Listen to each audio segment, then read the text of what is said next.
ay may hapon sa tanan.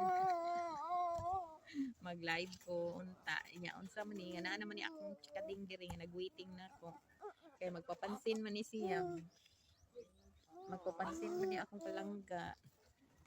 Alimuot man kayong kalibutan karong panahon na. So nara lang mi diri tungod sa mga pultahan kay daghang kay bata nagduwas gawas. Ambog sa kaayo.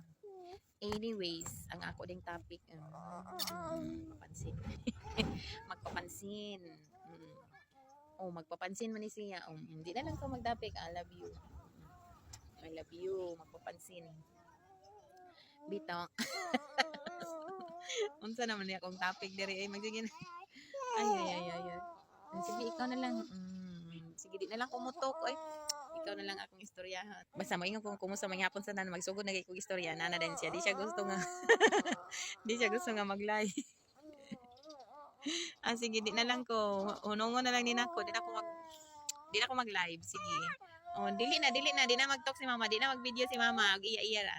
Sige, bye-bye. Di na lang ko mag-talk. Ay, kaya masuko akong pinangga.